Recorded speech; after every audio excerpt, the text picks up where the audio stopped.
All right, so Bandicunt.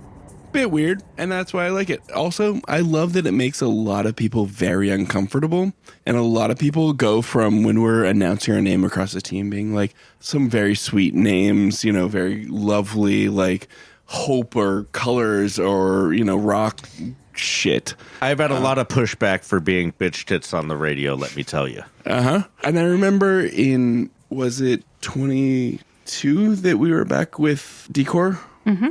Yeah. And we're sitting there, we've, you know, the four of us have been working for 4 or 5 days, whatever. We're starting to get a lot of the more people in there, and we're like, hey, let's go ahead and go around the circle, say your pronouns, say your name, like your play name and what department you're with. Just real quick, 40 people, really great. And we had all these really lovely interactions, and we had all these really lovely names, and they're mostly uplifting.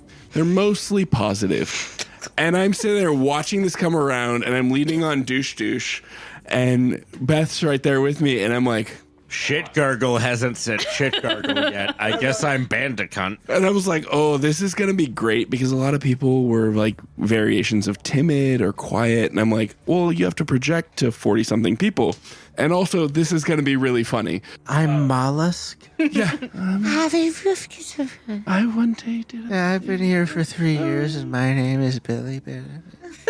So I grab my inner theater kid, choke him a little bit. He likes that, apparently. Yeah, lengthen him out, and then push the diaphragm, And then I'm like, yell. Yell it out, and you can watch the room. I was like, oh, you can tell the people that have already met me, the people that I will like, by their reactions. Because a lot of people that snicker and go, hey, you're going to be my friend. You're going to be my friend. The people that visibly flinch from me yelling the word cunt over a megaphone, we're probably not going to come to a real good experience. Like, we'll be fine. You can just call me Bandy. It's fine. But I love that a handful of our friends refuse to use Bandy on mic, on radio, on megaphone, and just love yelling and emphasizing the cunt part. Of course. Yeah. It's fucking hilarious. Great word. I love it. Solid word. So I came into the name because I'd been through a handful of other ones that just didn't land all that well. They were like, I was like, okay. Like, I guess I have to have a moniker because... Cop face bitch. Yeah, I would have accepted that more. It's not bad. If anyone wants that, who's a Cophead. patron, let us Cophead. know. Ooh, Yeah, you Cophead. too can be Cophead. Narky Narkerson. We referred to one of our friends as, because he has the only person I've ever met with more cop-shaped head than I do. He looks very much like a cop. Very much like Yeah. a cop. His name was An Undercover Cop. That is solid. Yeah, for that cop motherfucker. Yeah. That's really He is funny. the least copy of us, but damn, that boy looks like Cop. You gotta push away from Cop if you look that much like Cop. Yeah. This is Flower Child. This is Star Sun, and I'm an undercover cop. Exactly. Exactly. And I was in many a bar situation when he really glommed onto it and just like, let's make it fucking weird. Let's do it. Does he wear like aviators all the time? He doesn't go anymore. He rocked like just a mustache for a while. Oh. It looked real copy, but it was great. He looked Mustache great is though. hell. Magnum Fly in PI. I'm You just know? a mustache, not even a guy. And also don't have a mustache. My name is just Bowling Shoes. That's my personality. You know what would be great is her beard. Her beard. Yeah, perfect. I'm practically a dildo. You just like wreck every social situation you're with in mixed company. Just make it fucking unpleasant. Oh, I'm her beard. I love that also you give a nod. I want you to give a Anybody. nod random directions every time. Not to a person, just like her beard. And it's like to a group of 30. No one knows. This is great. If anyone just wants to send us an email and tell us officially that you've called one of the play names we've shat out in this moment, we will reserve it just for you and not give it to someone else. But if you don't do that, those are all up for grabs.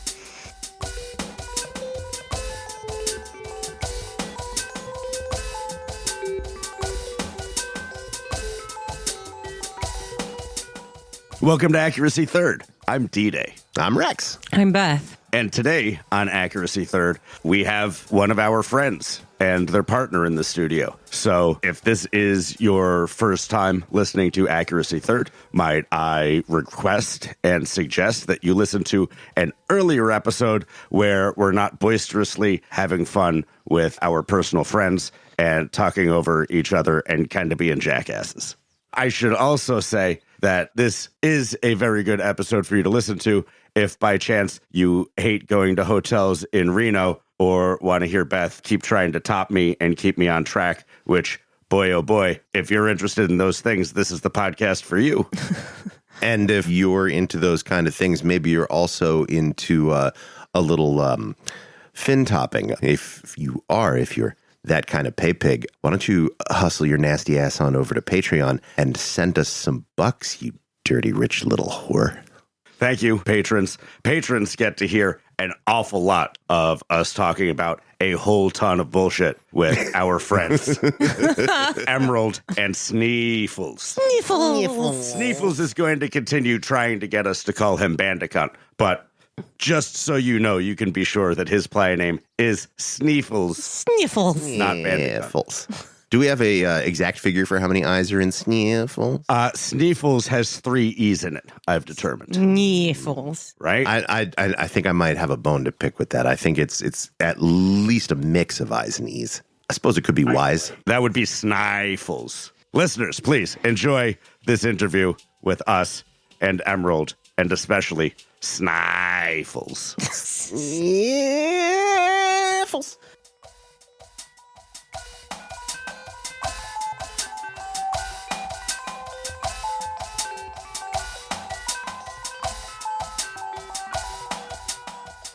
I think I'll go by Bandicunt, but I do want to talk about Justice for Sniffles is how I'm putting it. Justice for Perfect. Sniffles. So that would be Bandicunt, all one word. Yep. Great. I have misspelled this in my phone for quite a bit. No That's way. okay. Don't worry, it's a made Do you up have word. any idea how often Beth misspells Beth? We had to get rid of drunk Beth because she kept putting an I and an A in drunk.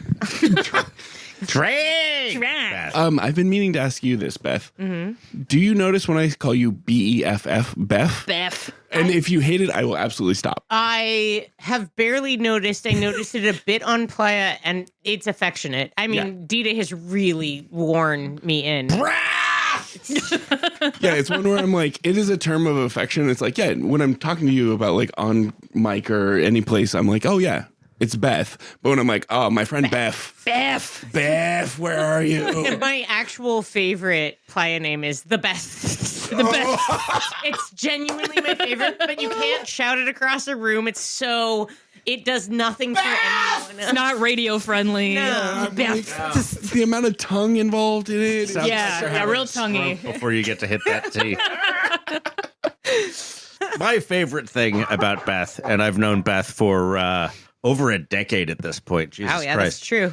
You know, there are If- new models out, right? If you, there are, but when you find yourself a good little sister, you better big brother that shit hard. And it turns call, out good call, that good Beth call. is very, very adept at being a little sister.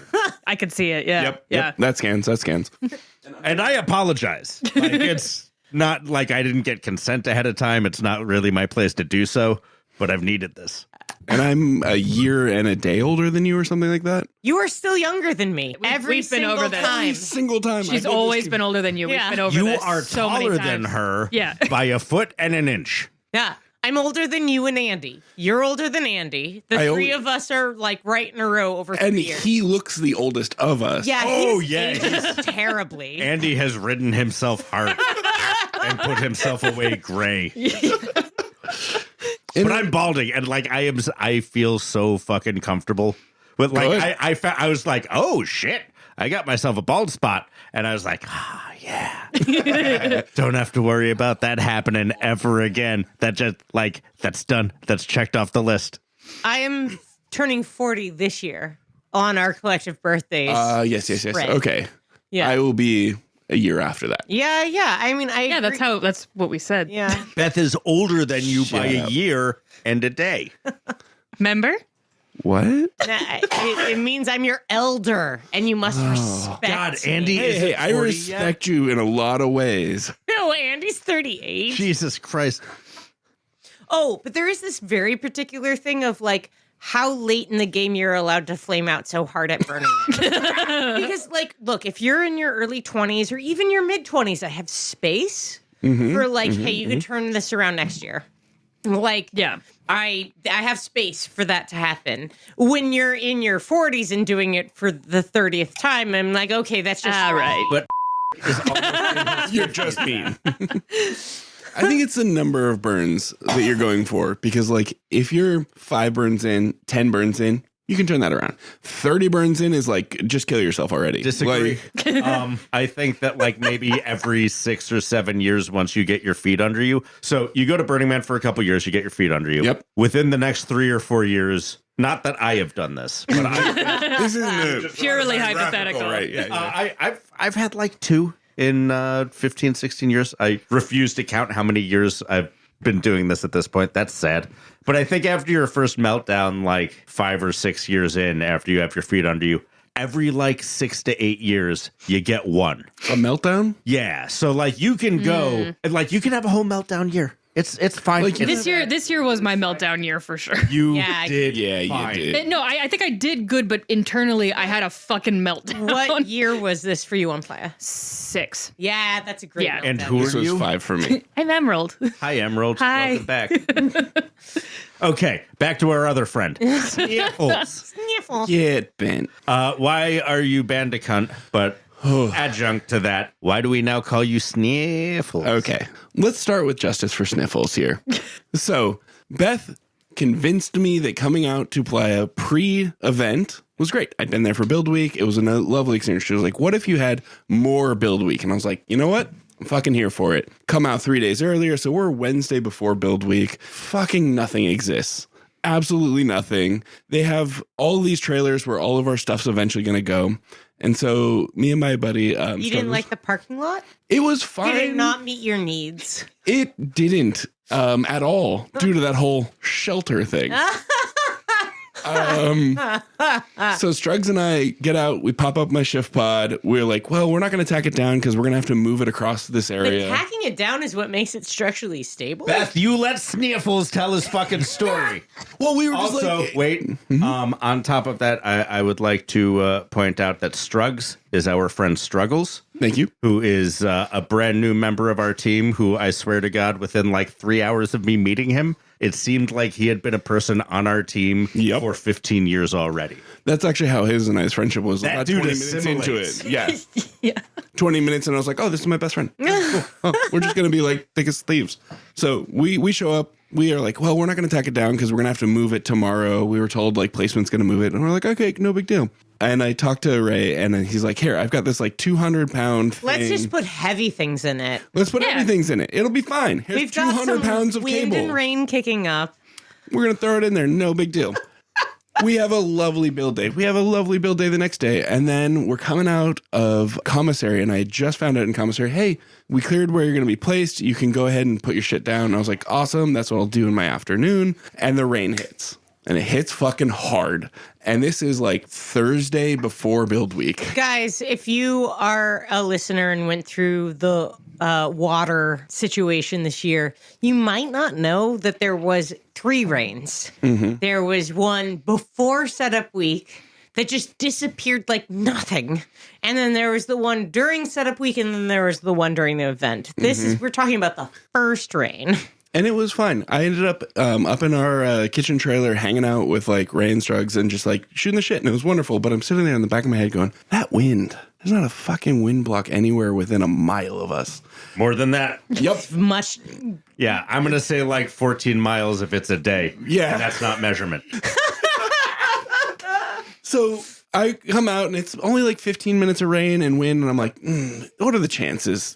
And my shift pod is now about 40 to 60 feet, not where it fucking started. Oh, that's right. You didn't tack it in. Yeah. I heard about that. That's so Because I fucking had funny. 200 pounds of cable. No, that really helped it while it was being tossed around in the wind. You can't do that with a Kodiak tent because it will fall on you and you will suffocate and you will die. But A shift pod is a fine. ship pod is a sail. Yeah. And so it turns out the wind kicks it up, flips this fucking heavy box, shatters the entire inside, floods the whole thing. The supporting pulls of All the the entire supporting thing. inside. Yes. And I'm coming out and it's like upside down and broken in, and we're all trying to be very, very positive. We're like, this is good. This is recoverable, totally. And I'm then fucking ankle deep in mud, fucking Let's just covered in this. pull out the mattress and put it in this box truck, and it'll be fine. It'll be fine. It'll It's be not that I have a fine. memory foam mattress that was now just a big fucking sponge. Oh, I didn't even know if You don't want to sleep on a kitchen sponge? They're so heavy as it is. It's so much. And so I'm sitting there being like, well, this kind of sucks. But again, it's dry out here. It'll dry out. I set it out in an area. It'll be fine. This will be great. It'll be totally fine. Let's go back to work. I started getting sick. Like just a regular ass cold because I I'll have just not call it a regular ass cold and not sick then. cool, a regular ass cold. So we you ended don't know. we ended up I did take a COVID test when I got to Reno later, and it was negative the whole time. But That's supportive evidence on my end. I should have put that into discovery, not you. so we're going through this whole thing, and then that night comes around, and I have not been able to unpack most of my stuff. I can't get to my toothbrush because I didn't pack properly, because I was like, oh, I'll be able to completely start setting up a couple days early. It'll be wonderful. Right. Couldn't get placed. Didn't have shelter. Next thing you fucking know, I definitely don't have shelter because the shift pod was shattered on the inside. And so I'm like, okay, well, I'll put my bed in the back of the truck. It'll dry out. Giant trailer. Yeah. It did not fucking help. No. I ended up just sleeping on a wet sponge. mattress. Yeah. In the only bedding that I had was my hoodie. And then I borrowed a towel from Chi-Chi, which I used as a pillow. I feel like such an asshole. I should have put you somewhere. The thing is, everyone I talked to was like, we would love to, but we already had other people that had worse situations. You know, they were anticipating. I didn't have anyone with a worse situation. I was just an asshole and forgot that I could put you places. This is a big, beefy, strong cornbread guy. Where are you from? California. Okay, cornbread guy.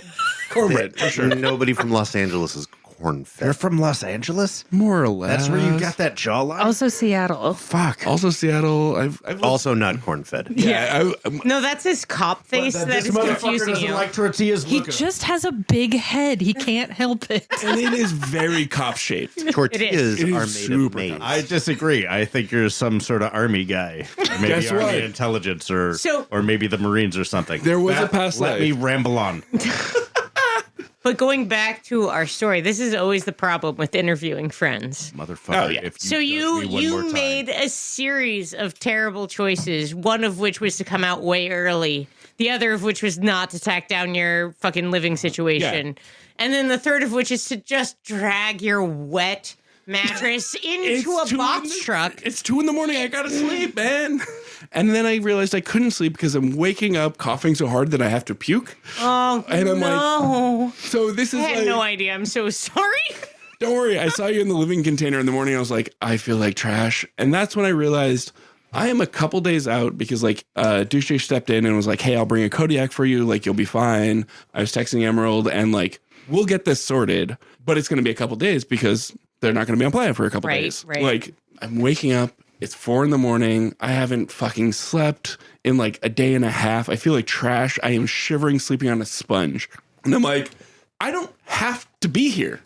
Like, I am so early that I can go away for a day or two and come back and still be aggressively early And not get everyone sick. and not get everyone. And everyone, you don't have to be here. Anytime you're fed the fuck up, you can just leave. Real burners quit. Real burners quit. And other real burners pick up real burners slack. But in like a humanistic, really kind way.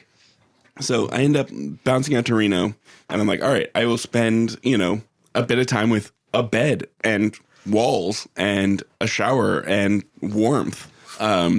I just thought you were going to come back after that. I did. I was intending to, and then I met up with Emerald and Douche, and I was just Do like, you guys hang out in Reno? No, we passing through. he met us at the grocery store when we were picking up supplies. No. And I was like, yay, Bandy, like like so excited to see him. I'm like, oh my God, he looks like shit. He looks so sick. I'm like, I can do this. I do not care if I am sick. The problem is we have a lot of kind of elderly people on our crew. And the first thing we're going to have to do is go and get in a trailer truck with them and huff each other's breath. Let's start calling them the chaff.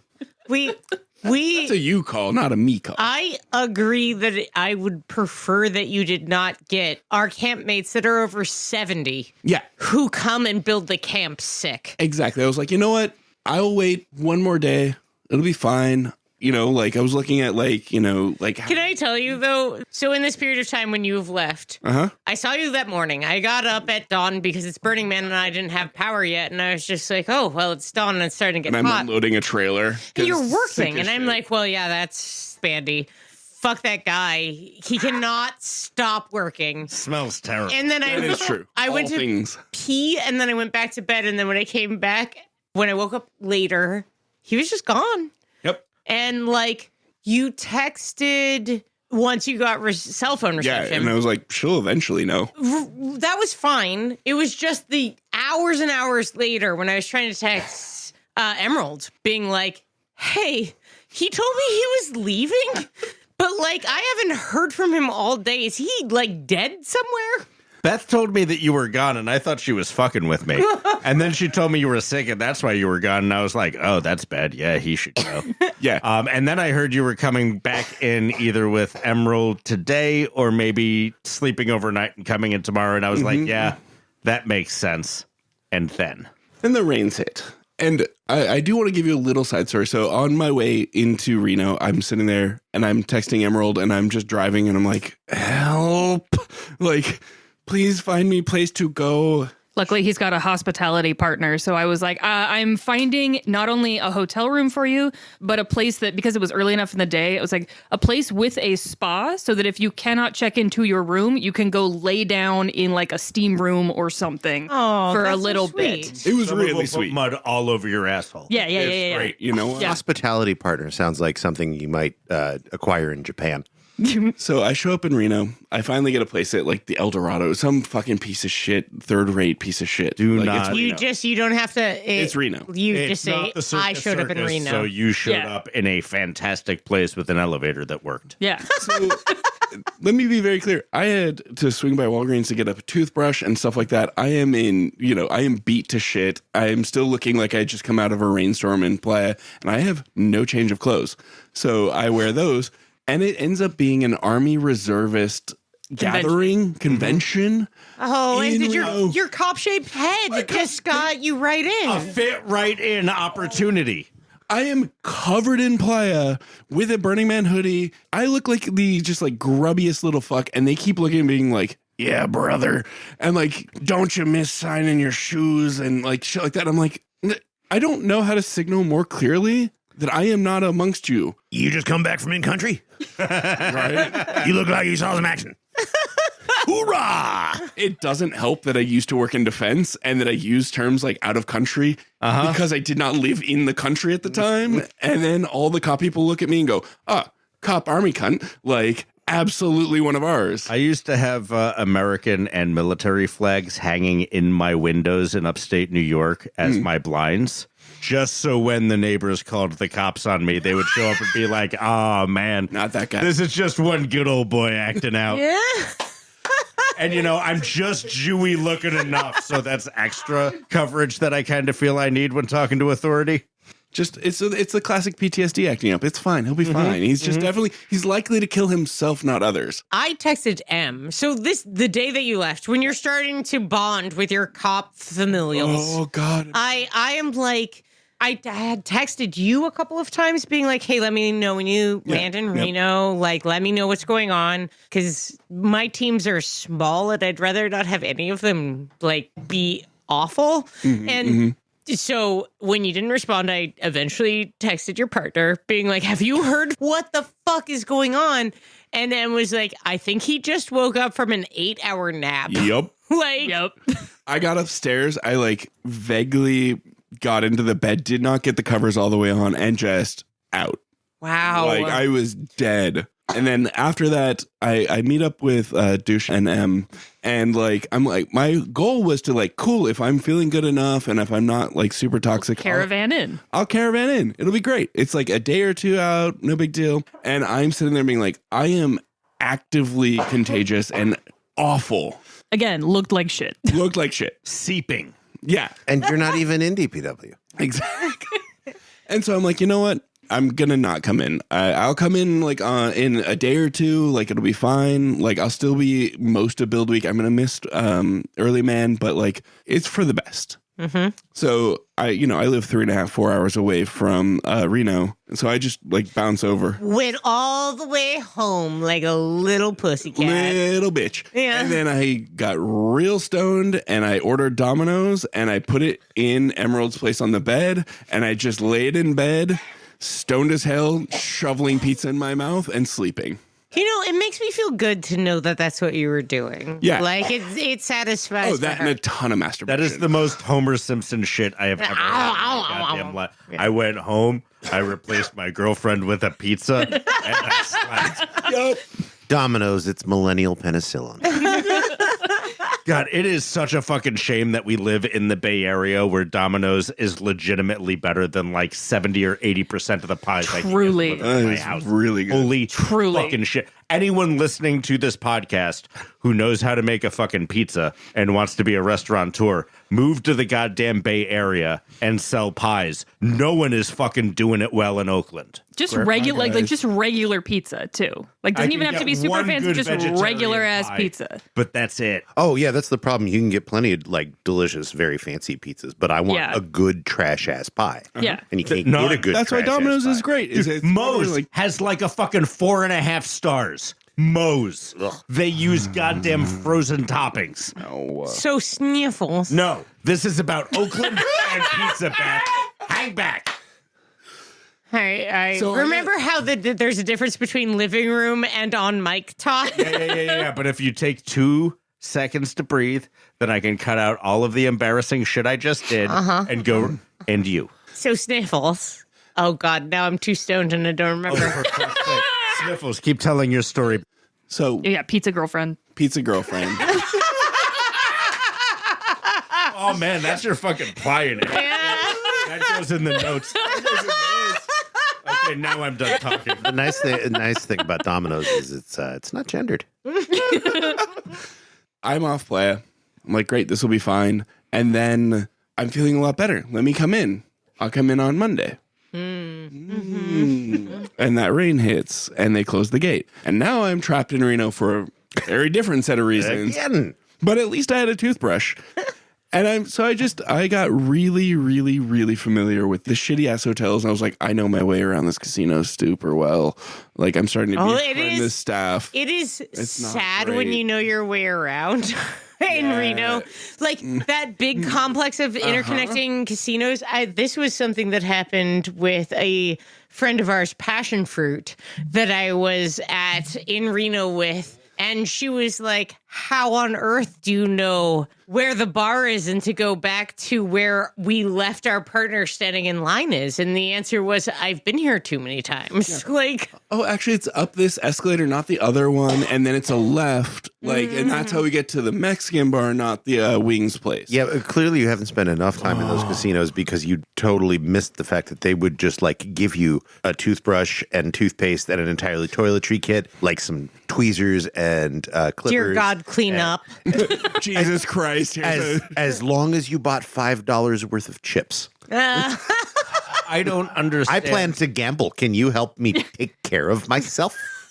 don't understand architecturally how multiple lobbies with elevators that do not intersect with the floor that you're going to Yeah. could be built into a singular complex. Like, it's fine. If you connect 3 different hotels, I understand that each hotel should have a separate elevator lobby.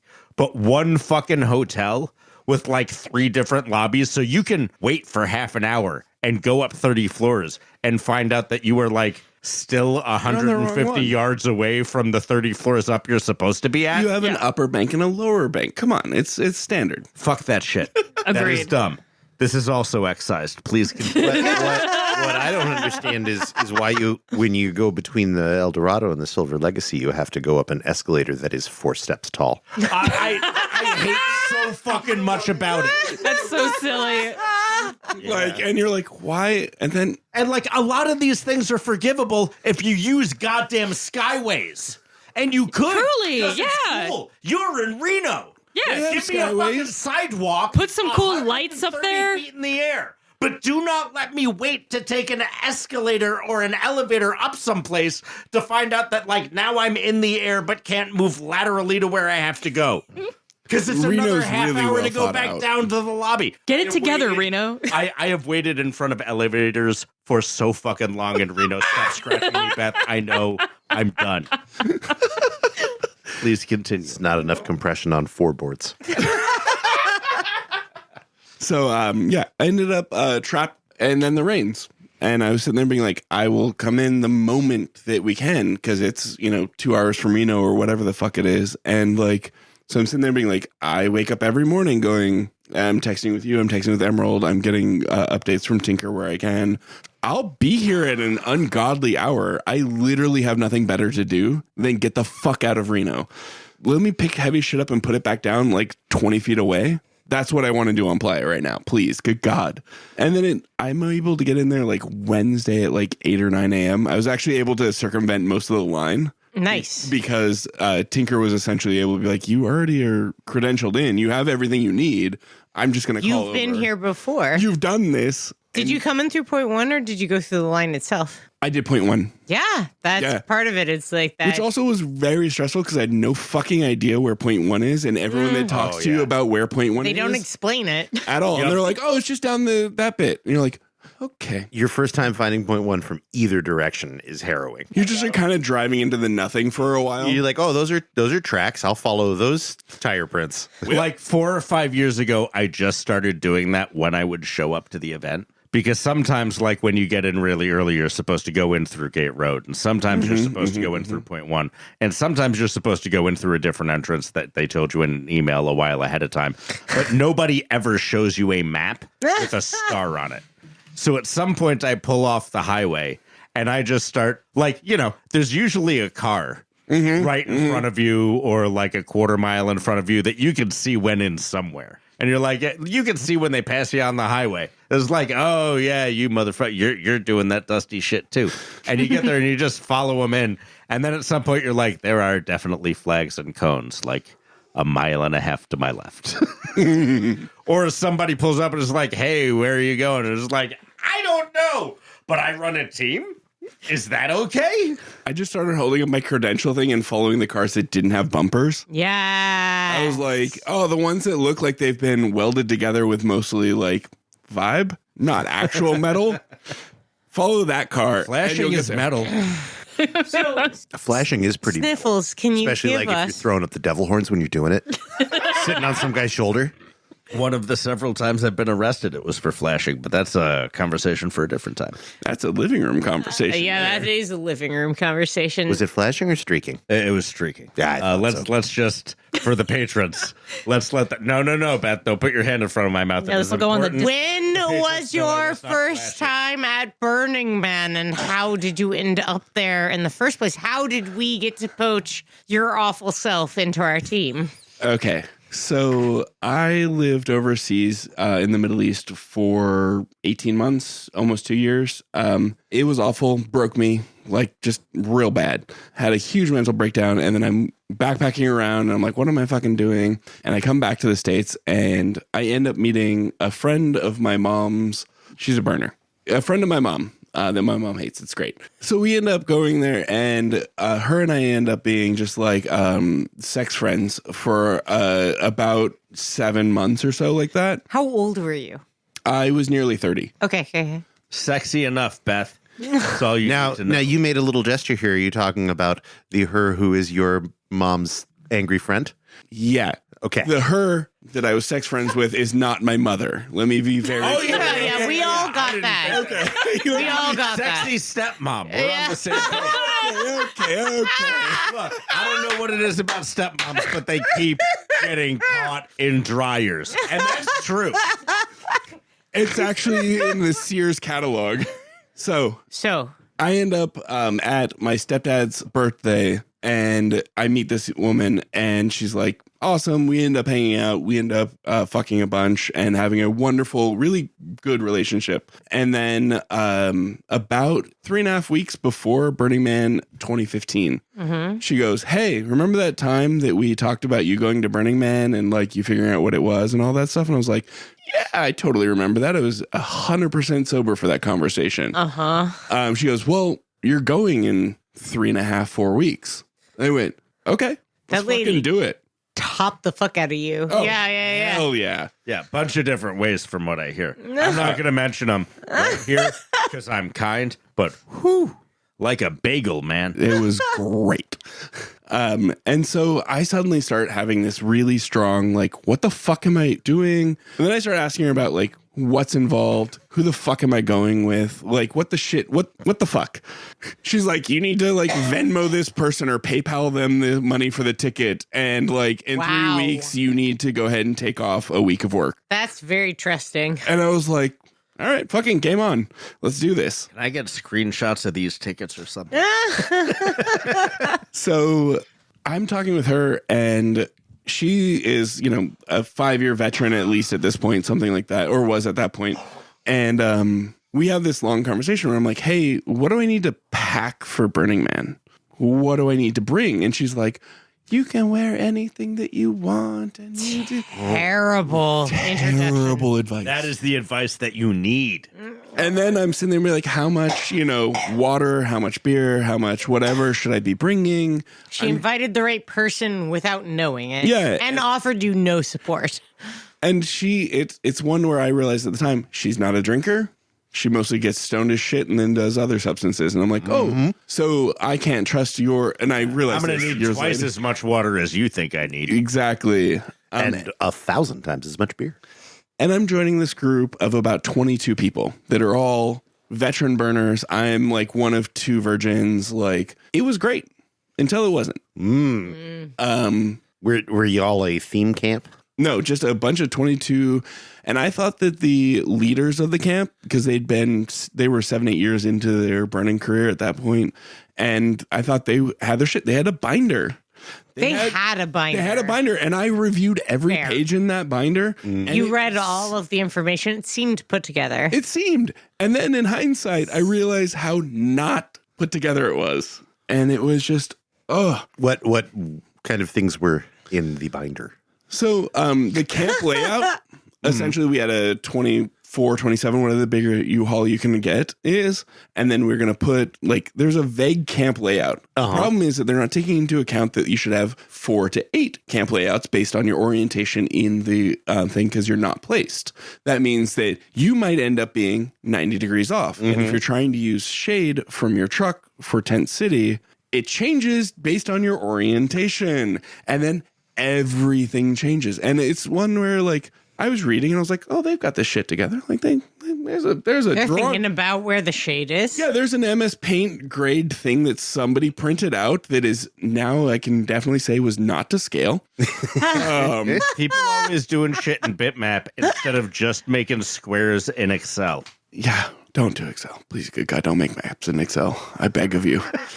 I beg of you, people. So about your first burn. So Oh my God, Beth. I show up on Playa, and we have had this nightmare of getting stuff there where we have to pack this 24-foot truck with 22 people's worth of stuff. And people had full-size mattresses in there. And they had, That's what I want to sleep on. yeah. And we had couches, like big fucking couches, and this shitty fucking structure. And there's just a ton of stuff there. I was like, I know no better. Yeah. Sure. Yeah. You want me to what? Fuck it. Yeah, I'll find a way to put 30 yurts in there. Why do we have 30? I don't fucking know, man. Because that's how many yurts we have. You need a costume yurt. And it's just one where, like, again, I know a lot better now, but at the time I'm like, sure. Apparently we need to do this. And We have bought a lot of foam insulation. and it is held together mostly with tape. That's the Burning Is that Man way. metallic tape that you can, can be. seal hexayurts with? Yeah, You can the- actually the make really great actual stuff with duct them. tape that you use for ducts. You do not use duct tape on ducts. Right. use aluminum tape on ducks, which is the shiny tape that you can. It is the most satisfying tape to rip. It's just the thinnest piece of metal with adhesive. Thank you, it's so glorifying. 3M, for all you do for poisoning our earth and making so much cool shit. So 2015, we arrive on Playa. We've repacked this 24-foot truck at least 2 times, which is a lot because of poor planning. And we get out there, and I'm on the lift gate on the back of a U-Haul, shoveling out those yurt pieces, which are just big foam sails. And I am so proactive. Like, I love to just do the labor. I'm here for the labor. And I immediately grab the first piece out of there, hold it down to my side, and a gust of wind hits me hard enough to take me just a half step off the lift gate. And I rake my entire ankle off of the lift gate, fully lifted, and then also eat shit off of it. Let's be super clear. So I am laying in the ground 8 minutes into Burning Man. So you're saying this is a pattern. This is a pattern. Your fail son pattern. Snieeffles isn't so much a name as a series of actions. So I work that entire afternoon setting up shit, just going hard. It completely, because I pop out of the dust immediately, not thinking about my ankle, just going like, fuck this you, hurts. you can't tell me I'm hurt. I'm going to keep working. And I'm like, this is pretty bad, but like, what am I going to do? I'm in the middle of fucking nowhere. So what I can't should have do modern is keep medicine here. unloading this truck. I'm a big guy. People expect me to do stuff. Here I am. Yep. No way if I don't clean this wound, it's going to become problematic. Yeah. So when I wake up the next day and can't move my ankle or stand on it. No, that ankle? Yeah. Wild. How did that happen? Yeah.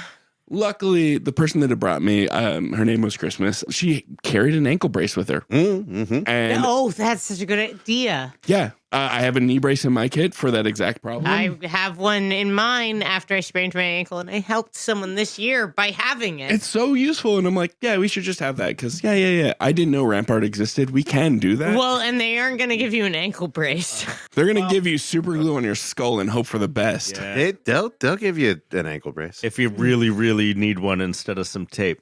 But they'll give you tape first. They'll give you a weird metal thing and wrap it in tape. So my first year, we end up having a really lovely time.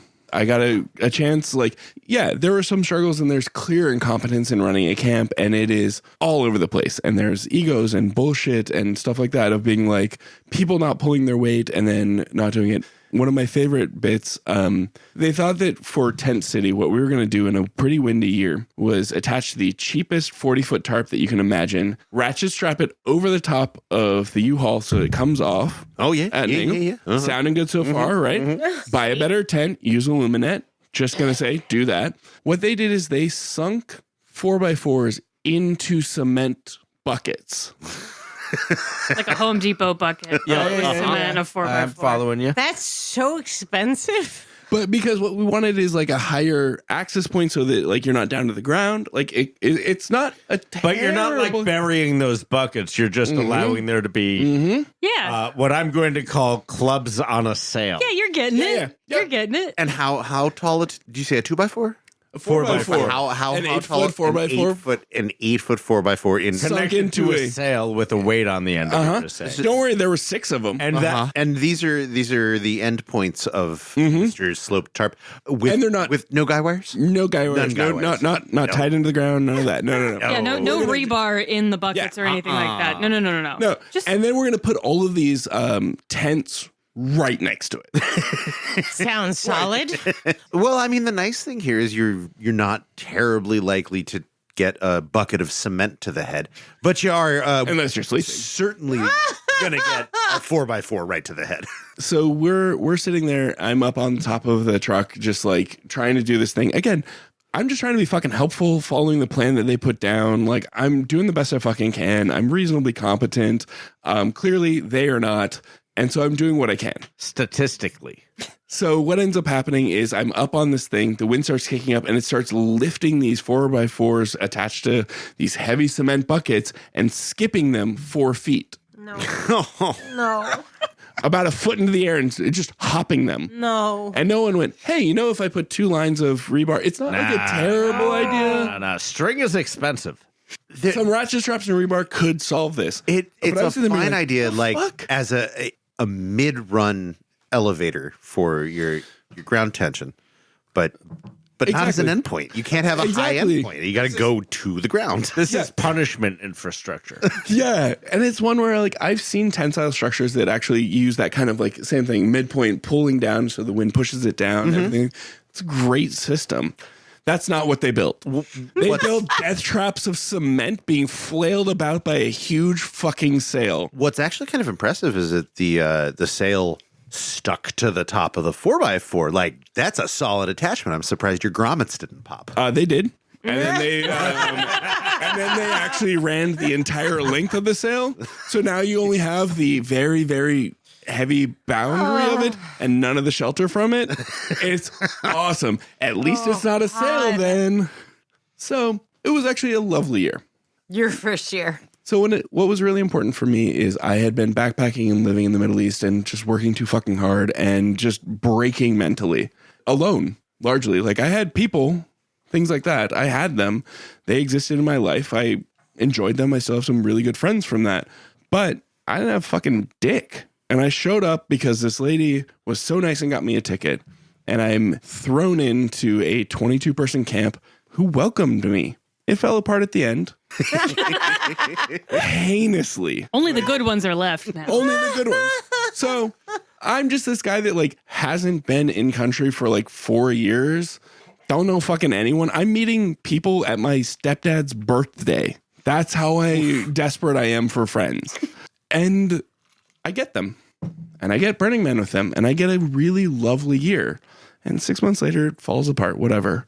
But that's what I really enjoyed about Burning Man is that I got this immediate lovely community that was really awesome and supportive. And that is what I kind of stuck with. And that's why I was like, I will not be going back the next year because of the toxicity. But the year after, 2017, let's have a conversation. And then come around 2018, I realized 2017 was really great, really fun. It's a lot of the same. Like, yeah, Burning Man changes every year, but in a lot of ways, it's a lot of the same. Mm-hmm. Like, I've seen somebody throw some fire. I do it all the time. It's great. After a while, it's not that interesting.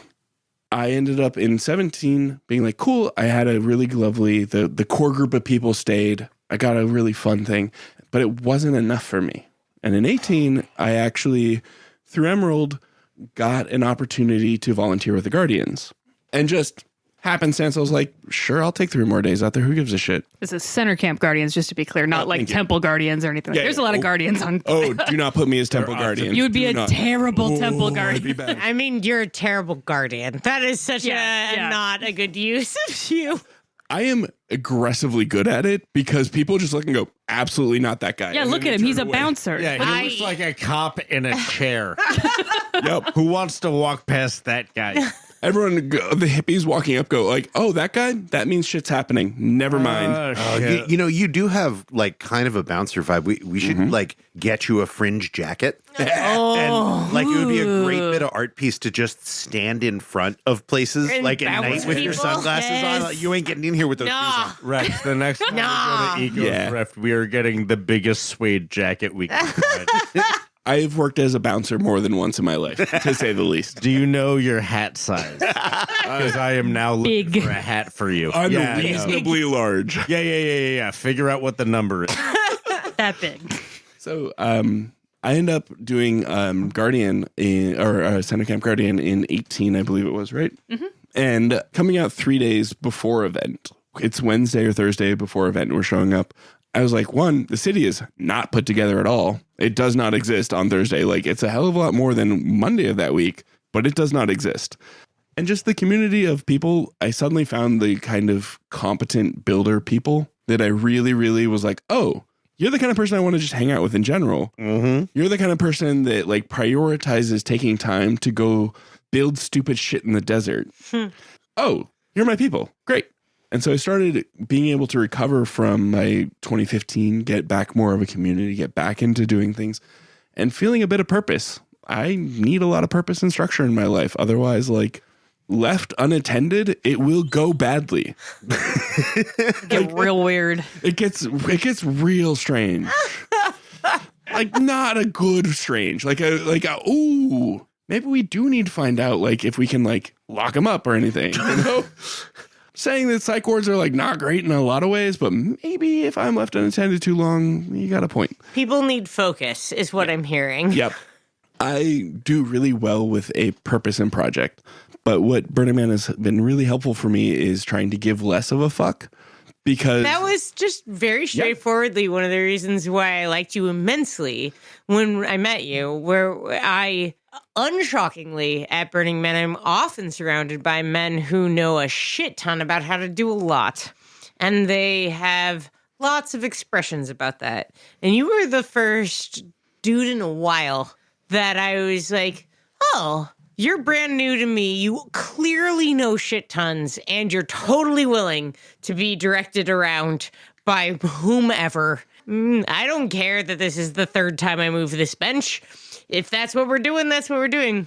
And it's just something of a relief. Mm-hmm. Like, we all work in teams out there, and I love, like, there's so many people who are good at leading and a lot of people who are not good at leading. And there's people who are good at leading in one way or not in the other. And often, unfortunately, I'm sorry, men, often it is men who are very competent, who are very bad at being led. And I was blown away by you because you were so obviously and clearly competent in all these ways. And we're totally fine being like, oh, sure, I'll just turn that part of me off. Where would you like me to drag this thing? Yes? Okay. And then over there? Yes. And then halfway between. I'm on it. Like, it was very sweet. thank you. Yeah. I will say that your general geniality made me mistrust you almost immediately. Like, you were a big, smart, confident guy, and you were game for a lot of stuff. And I was just like, this motherfucker, I don't know. He really seems to want to be my friend. I do. I already have 2 military guys who are my friend. I have need never another one. in my life served in the military. yeah, I know. But We've you been did. through this. But you're cop-shaped head. Yeah. I am cop-shaped and I worked in defense. Yeah. Yes. But it's not your fault that you remind me of Howard, but you do. And you're fine. He's a great guy, too. Oh. But, like, man, I don't know if you're Army or Navy or, like, you're just positive. I am in a certain none way. of those. I know. And I love you, and I'm glad you're not. He keeps telling you he never served in the military. He's worked in defense. He's obviously DIA. Uh-huh. I will accept no input. Letters mean different things, man. The point is, this guy went to Burning Man, and I finally trust him. And if he's a narc, he's a narc, and that's my fault. I let him in. Playing the long game. Yeah, that's a great call. Motherfuckers are.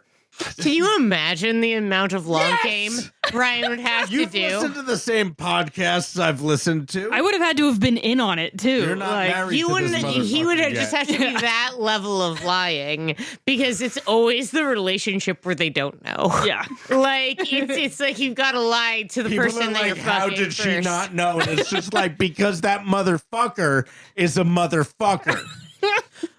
Like what? Because, and I'll just be straight up about this now. Patrons, thanks for listening. Bandicunt is probably not. I found you very weird and off-putting at first.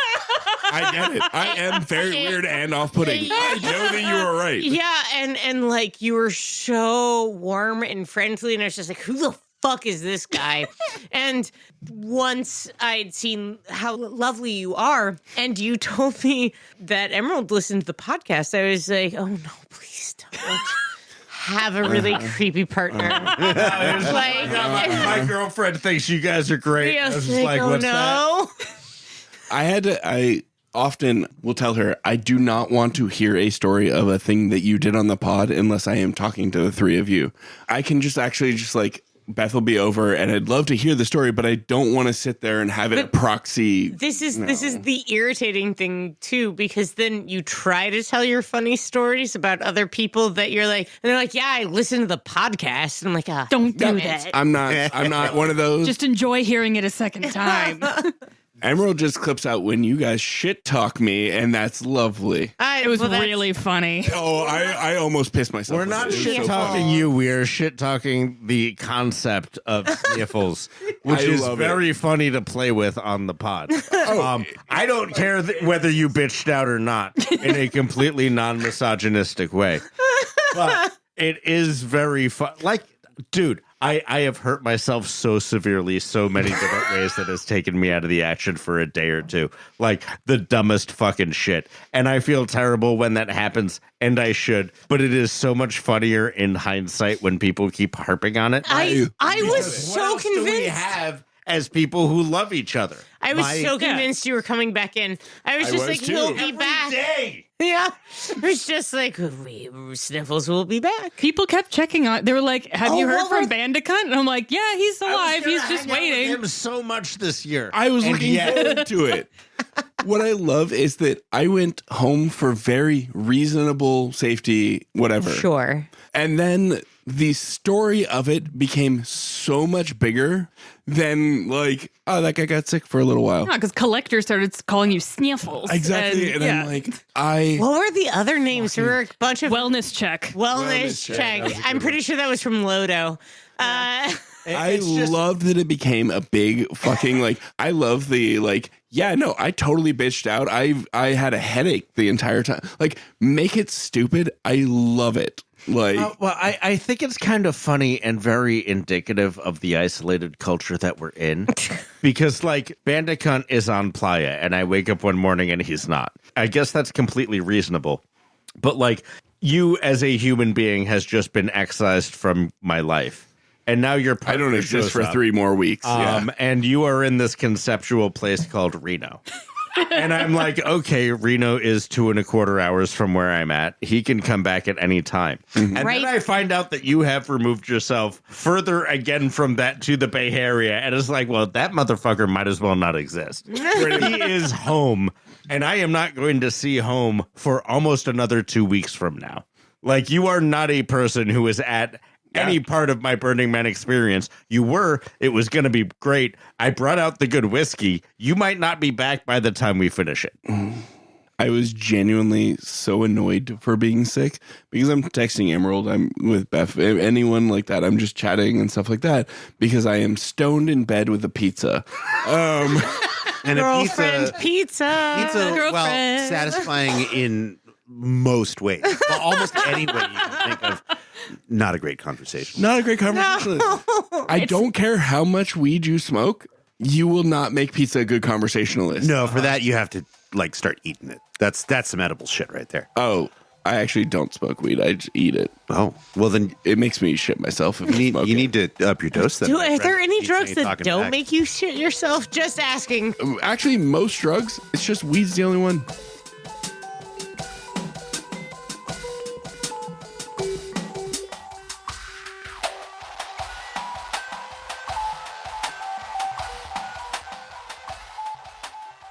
So I believe it was 2017, I started getting involved with La Victrola. Emerald keeps the years better than I do. What is La Victrola? It is a 35-foot gramophone that is one of my favorite art pieces out there. A series of friends, Emerald had worked on it in 16. They built it down at American Steel down near me. It's a lovely, big, dumb fucking gramophone. And their big theme of 17 was like, hey, let's take this gramophone. They brought it out in 16. They built the horn. They were like, let's put it up and like on top of storage containers. Let's have performances in front of it. Let's go the next mile. And their big thing was like, we're not going to do Dunes, Dunes, Dunes. We're going to do literally anything else. Live music, burlesque, music. like Yeah. jazz, all kinds of stuff. Opera lady did it. Students. Neither boots, Boots nor and cats. cats. Boots and Boots cats. Boots and cats. People wearing boots, maybe having a cat, that's fine, but not. If we could boots and have cats. actual cats out there, that is.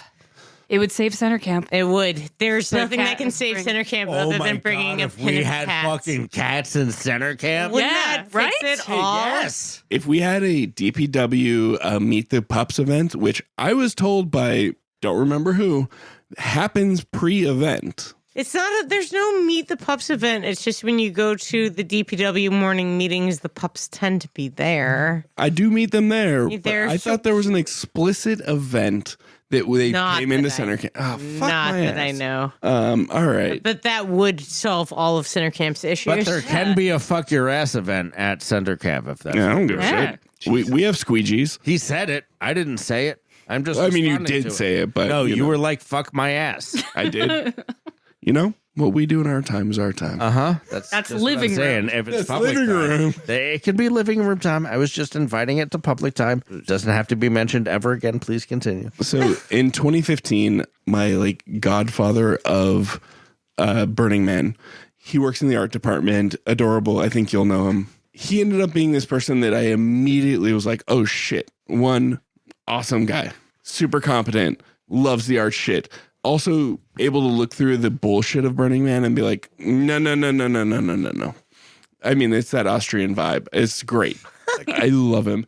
And I messaged him, and that's how I got into La Vic, is being like, hey, I want to do more with Burning Man. I want to spend more time on play. I want to feel participatory in the art and the community and things like that.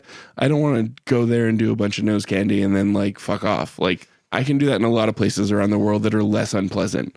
So Adorable and I are chatting, and he's like, hey, this stupid gramophone thing. And I'm like, all right, what's up?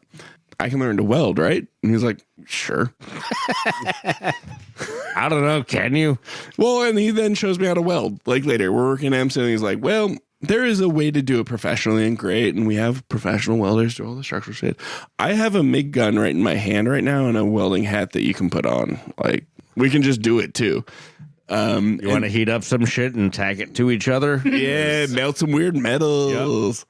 So we end up getting involved in that, and that's how I got involved in the art scene of Burning Man. And that's when I realized that was my like most favorite experience, is actually being able to be like, I know the artists, I know the crews building them, just because we like share a space somewhere near each other. So you're a starfucker is what you're saying. What really makes me feel comfortable is to tell you that I know all of these famous people around you. I don't remember. Emerald tells me people's artist names all the time, and I go, mm-hmm. And then she's like, they did this piece. And I'm like, okay, cool. Like, I don't give a shit. I just want access to like welding shit. We ended up with Adorable talking a bunch and like working on these things, and he was like, eventually was like, oh, you know what a power tool is, like, because half this crew doesn't. They're just here to be like super fucking helpful, and they were. And so we had a really lovely amount of time where we'd spend our Sundays down there. You know, we'd try to go down there on Wednesdays when we could. And I was like, this is so much more involved and so much more interesting, and it makes the play amazing, because suddenly you have both, where your shitty little tent is, whatever the fuck that is, your camp, great. But there's something on Playa that you made, and you want to go and visit it, and you feel like you walk up and you just like, well, I'm within a half mile of it. I'm going to detour to at least ride by it because I want to see people enjoying it. And My big steel baby. My big steel baby. And like, there's so much involved in that, and it just is such a rewarding thing. And that's what kind of kept me coming back, because 15, I had community. 16, I took off because I had a toxic community, it turned out. 17, I started getting art. 18, I started getting community and a bit of art. Volunteering. And then in 19, I had work. 20. And then 2022 and then was the next year on the calendar. Next year happened, 2022, because I was on the Guardians. I got the like, hey, do you want to volunteer with us thing? I was like, absolutely, not really. But like on the bottom, somebody had linked out like, do you want to volunteer with Decor? No context. Absolutely. It was, it wasn't even, do you want to volunteer with Decor? Do you want to build center camp? Click this link, get a new Google form. And I think I'm filling out the Oculus form. That's guess what I was not filling out? Very clearly defined. Would you like to move a bench back and forth over and over again? It's really heavy. It was like, as I'm filling out this form, I'm sitting there like, I am a pretty competent metalworker. I'm really competent woodworker. Like, okay. And they're like, can you lift 50 pounds? What? Like, what? How comfortable are you with rat urine? That was a lot. So I ended up accidentally filling out the Decor one, because Oculus is DPW. You have to be so much more paperwork and so much more competent. It's like more of an interview than a like, you filled out a Google form. Like, it's legit. I filled out a Google form. I show up on Playa thinking I'm early, I'm on time, like etc. And I'm with Decor suddenly, and then we're on site, and they're like, hey, hella benches, rat shit, put masks on, good fucking luck. And I was like, what? I mean, fuck it, sure. It's work. As Beth was saying, like, I go out there not to think that hard. The rest of my life, I put a lot of work into. This is one where I'm like, sure, I'm competent. I will put brain in this, but I'm also being like, you think that's the way it's going to go? That's not worth the argument. Let's fucking do it. You don't know how lucky you are. If you'd have gotten on the Oculus crew, you would have had to like throw cool parties and go up and down scissor lifts and like do some engineering. Oh, sounds so lame. Pieces of shit, competent fuckheads.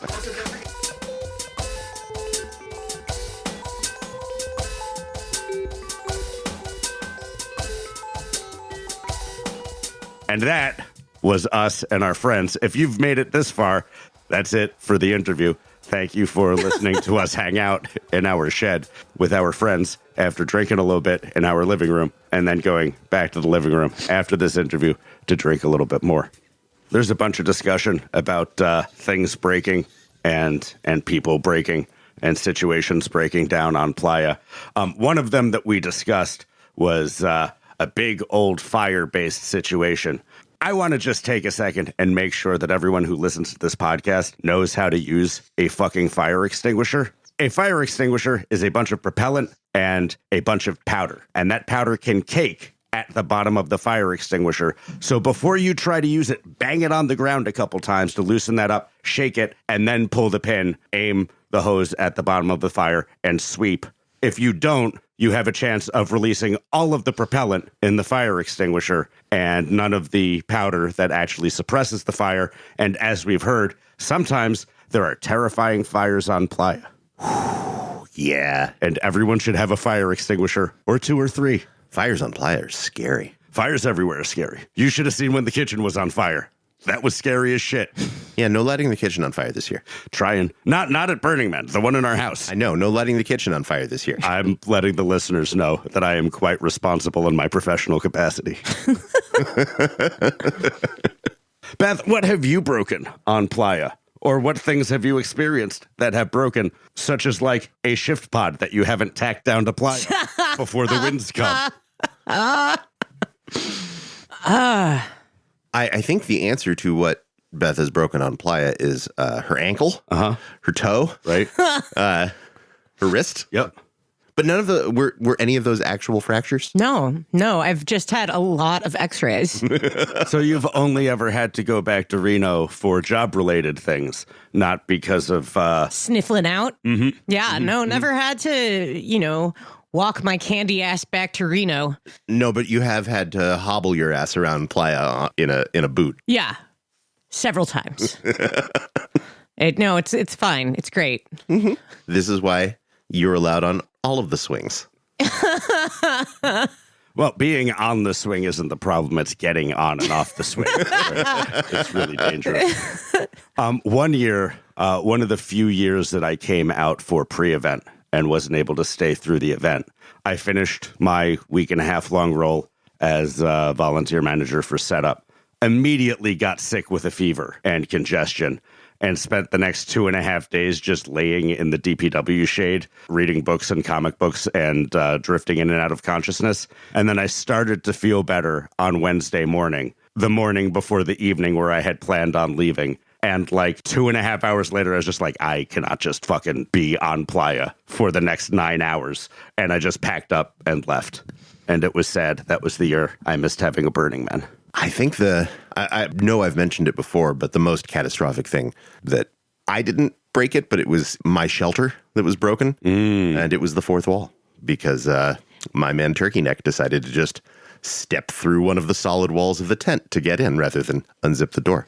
Sometimes zippers are hard on Playa. Sometimes you're blackout drunk and can't even be bothered with a zipper. Honestly, it was probably a good thing because there were 2 3/4 of us full-grown adult men sleeping in a 6-man tent. And as you know, 6-man is 3.5 men. It is like 2 people comfortably Maybe. Maybe. I don't understand where that, like, I know you can, like, physically lay 6 people across the floor. As emergency shelter, you could lay 6 people in that tent. Yeah, but you none of their couldn't do it belongings. without actually touching the sides, which would mean that you're getting wet anyway. Like the 10-foot by 14-foot Kodiak tent I'm getting for this year is rated as an 8-person tent. Which, yes, 8 people could lay down in sleeping bags in that tent and have 1 backpack each. It's 6 across and 2 perpendicular. It's insane. It would be like if, miles per gallon estimates for vehicles were entirely made up and had no attachment to reality whatsoever. You just have to understand what they're telling you. They're telling you what the exact square footage of the floor is relative to the average square footage of a human body prone. And now you know. It's like shoe size. It's not related to anything. It's not inches or anything. It's just a number. Someday I'll be done with this cold and can sing jingles again. Do you camp in a 1-person tent at Burning Man? How is that? Where do you put your stuff? Do you get tired of not being able to stand up? How's the ground feel? I camped next to a lady who just like rolled in and camped in a 1-person backpacking tent, pitched under her vehicle. I was just going to say, I think it would be very funny to come in with like maybe 6 to 8 backpacker tents, and you have one for you to sleep in. You have one that you keep your dirty clothes in. One is filled with nothing but your water. But I'll tell you what, that lady had something going on because I barely saw her. She spent all of the burn out having adventures because there was no comfortable home camp to come and hang out in. It's like living in New York City. Yeah, you can make a lot happen if you're willing to fuck for shelter. If you're willing to fuck for shelter, please reach out to us at accuracythird@gmail.com. And if you would like to share your stories with us, your stories are literally how we do this project. And they'll get you out of the fucking requirement for shelter. Come tell us a story. You can borrow one of our tents. Accuracy Third is produced by Accuracy Third. The music in this episode is by our friend Late Bus. Late Bus! Late Bus from Discord and also from New Hampshire. Thank you, Late Bus, for updating me on the liquor laws that you live under in New Hampshire. We've determined that some of my assumptions about the liquor laws in New Hampshire may have just been a singular bartender fucking with me and my friends when we were like 22. Or maybe they've changed drastically in 25 years. I don't know. The track that you've been hearing throughout this episode is Noise Beat by Late Bus. Thank you, Late Bus, for hanging out with us on Discord and for presenting us with your musical stylings. If any of our listeners would like to join us on Discord, you can find the link to our Discord server in the show notes. And on Discord, you can submit questions to Ask Accuracy Third anything for an upcoming episode of this show, wherein we will be responding to the questions that you have asked us, no matter what they are, even if they're stupid. Why do I feel like I need to be bracing for this already? Because you don't like it when I throw a wrench in the recording Yeah, don't standards. worry about it. Stupid questions get stupid answers. But we're very good at answering stupid questions with stupid answers. And we are also quite good at presenting our patrons with a playa name. If you are in need of a playa name, we are in need of people who ask us for playa names. So head on over to Patreon and you can find the link that will give us all of the information we need to give you an intelligible, insightful playa name. We should maybe bone up on some Mad magazines between now and the Ask Us Anything so that we can be prepared with snappy answers to stupid questions. We have a Mad magazine in my bathroom, and I regret to inform you that shit does not hold up. No, God. Not even the snappy answers to stupid It's questions? all bad. It's like 99% bad. I tried to read the big fold-out they had on Titanic, and I was like, this is... Nothing in this approach is funny. They're not jokes. You're just summarizing the movie. Thank you to a slew of our $10 patrons on Patreon. Thank you to Matthew and David and Marcus and Mike and C and Delmer and Sam and Kenneth wearing a hat. Oh, Ken is wearing a hat. Kenneth, not a name. Thank you, patrons. Tell that to the Mormons. I bet you there are 307 Mormons named Kenneth. Kenneth, are you a Mormon? Reach out to us on Patreon or on Blue Sky, where we're hanging out on Blue Sky, not being on Twitter anymore. Oh man, Blue Sky has really kind of hit its stride. I'm loving it. There is so much funny shit in my Discover. Yep. Every day. We're going to have a party on Playa. It'll be Tuesday or Wednesday of event week. It'll be someplace or other. We can't tell you exactly where yet because we don't know. Goodbye.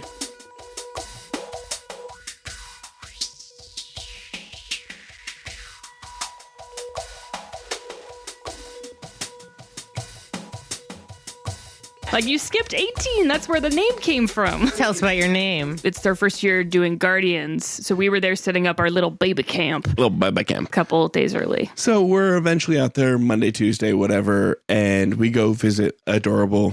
This was Sunday because all of our camp had gotten in right as the gates opened. So we helped everybody set up. And then it was the next morning and we were going to climb the I thought we did climb the skewer. the I can't car remember. spike. I think Did we do the car climbed. We spike? climbed the car The spike shish and- kebab. The shish kebab, and then we That is went. so hard to say. It is. Well, that's also not the name of it. Night in the Climbing, though, doesn't evoke doesn't. it as well. Yeah. I appreciate the name. I love the name. Good for you, artists with that name. And goddamn, sometimes we get to name our own art. Yeah, but yeah. So I think it was right after we went and climbed Night at the Climb-In, and we were like, let's go visit Adorable at Frozen Oasis. So we're there. We're early as hell. There's 4 of us, and 3 of them are shit-faced, and then me. And Adorable's like, hey, do you want to drive an art car? And I'm like, absolutely. You're sober. Would you like to drive? Exactly. Like, I'm like, I have had one of your slushies. Half of it is in my cup. Shout out to Frozen Oasis slushies. They're really Oh, they're really good. They're also super dangerous. So I'm like, cool. I set it down. Our other friend is driving, and he's doing a job at it. About halfway through this thing, and we're only going around like a couple blocks. Just we're puttering on not a big art car. It is on top of an ATV body. So smaller. It's small. And How tall is it? I would say 8.5 feet. Okay. It How is many people are on it? 6, and that's Okay. about where it's going to start hitting capacity. Yeah, okay. And, 6 and people. what for a car was it? It's a magic carpet. So yeah, it's like the ATV base, and it's got a big magic carpet and a big canopy with pretty little Oh, lanterns. that sounds I lovely. know this car. Yeah, You the very lighting. much know this car. Well, there's a lot of those cars. Is that like the 20-foot by 10-foot car? No. This is the No. smaller one done by Frozen Oasis from the guy that did. The lighting was done by Christopher Shart, who is the guy who did Firmament and Paraluna, and His then just name is Christopher Shart? yes, Yep. No more questions. SCHARDT. Yeah, Shard. Yeah, making it German doesn't make it less funny. He's a very nice man and very talented. very Oh, nice. that's Man, I'm very handful. Is talented. it spelled Shiza with a Z? That's fine. I hate most light installations, and that is continuously light installations that are beautiful. Yeah. It actually has Like, an lovely. experience around it too. Yeah, It's not yeah, just yeah. like it's not like steel and your basic Lights on LEDs. sticks. Lights on sticks. Firmament and the other ones around there, Paraluna and things like that, end up being one where I'm like, I want to actually just like lay here for a while. So we're driving around, the 4 of us, just fucking about the city a little bit. And eventually Adorable's like, do you want to pop over and drive? And I was like, absolutely. I got this. No big deal. I drive things. It's fine. It is fine. And I do a fine job because it's actually not that fucking hard. Well, it's very flat. It's very flat. 5 miles an hour. 5 miles an hour. Yeah. Don't hit the people running in front of your car. That's the only hard part. And it's really don't hit them hard. It's not don't hit them. Don't hurt them. Yeah, or like because you can't drive away fast enough. Cars are real. Don't knock them over. Do knock into them, maybe. Yeah, a little bump, a little love. So we're coming around, and he's like, "Hey, park it over here in Frozen Oasis." And I'm like, "Absolutely, no big deal, wonderful." Parking it, and how do I say this? That's when the art car was incident with a building. Oh, a building incident. yeah, the With the art car? The building jumped out. It just a little popped bit. out of nowhere. So it turns out you have these 8-foot poles with a canopy. Remember the beautiful canopy I was talking about with all the Yeah. lovely lighting and whatnot? Yeah. It's about, I don't know, 6-7 feet in front ahead of you. When you're driving a car, don't tend to remember that. And so they had this little like shed that I drove close to because you needed to. And then I hit the fuck out of the fucking pole, shatter one of the lamps, bend the shit out of this pole. And I'm like, Jesus fucking Christ. I'm like 4 feet away from where I need to park this fucker. So I park it and immediately, all of our drunk ass friends bounce. Which drunk ass friends is me, Cowboy Geisha, and Shadow. Bandicunt was like, I need you guys to leave. I'm going to do my best to fix this because Frozen Oasis has like a whole welding setup. They have like a whole machine shop. A lot of stuff. You're like, I'm vaguely sober. I'm tired and have been at Burning Man. Maybe I should fix this art car that I just wrecked. Yeah. That's actually very, very accurate. Yeah. So no, I see you. I proceed to jump in, and the person in charge of the camp's like materials metal shop or something like that, I think to this day will kill me. Hates me so much. Like, it's Sunday afternoon and I just made a whole big problem for you. And this dumb fuck just crashed into an easily avoidable, the only structure within a solid 60 feet. He hit. Bend the shit out of it. So luckily they have a replacement pole, they have replacement stuff. I jump in to help. I do what I can. A lot of their electrical was in kind of a weird spot. I think I helped at the end, but I'm in their shipping container, elbow deep, looking at resistors and, stuff like this. And my drunk ass friends run up to the door. So we had been sitting, as I said, going to get more of their slushies, and we're like, oh, wow, that was pretty funny that just happened. I hope that Ryan's able to fix it. I was like, Crash Bandicoot, Bandicunt. Oh my God. So we run over and we're like, how's it going, Bandicunt? And he just looks, he's like, it's not funny yet. Go away. Just shout it out. Like, heard. We'll see you later. Funny yet is exactly where Snieeffles landed in. Exactly. Yeah. That's how good friendship works. Yeah. This sucks, and it is hilarious, and not to me right now. Did I tell you guys about the year that Andy made the pretzel like we weren't camping in camp because Andy had outfucked all of the people in camp, and he was going to keep getting in trouble with fucking all the coffee shop people? So he's like, let's stay at this camp that it's like 7:30 in D. We set our shit up. There was no backing at all. And then a windstorm came through and it absolutely destroyed. We were lucky that it didn't destroy my car. It destroyed the like Costco car barn. Andy was always pissed that my pee bucket just got blown across the street and otherwise was fine. But that year, what was the point of this? Not funny yet. Couldn't tell you. Not funny yet. That year, we saw it out and Andy and I biked towards it and he was like, hey, because we kicked the shit out of each other as a part of love. It was consensual. And we came up to it and he's like, I have no space for this to be funny. And I'm like, cool. Let's just pick up the pizzas. Like, do you have an ETA on when it's going to be funny? No, 'cause it's really funny. I was pouring sweat in this fucking storage container with this woman that would stab me. But like decorum is not letting her stab me. And I'm like trying to be like, I'm going to save face. Adorable lost a bunch of like credibility because he had trusted me and I'm fucking mortified. And then I hear these fucking cunts out this thing. And it is now very funny. I have been up to the places where these cars are stored. I've been there with Adorable. He chooses to, in front of 40 people, I believe, for an event. Yeah, we were taking Dave X's Flame Effects class at the place where these art cars are stored. And Adorable is like, hey, anybody wanted like a tour of the shop? Because there's like some beautiful art cars and everything. They do a ton of great shit there. And he's like, you guys see this magic carpet up here? And everyone's like, yeah, absolutely. And he points to Bandicoot. He goes, this motherfucker crashed it in 2018. And I'm just like, I've been trying to be cool amongst these people.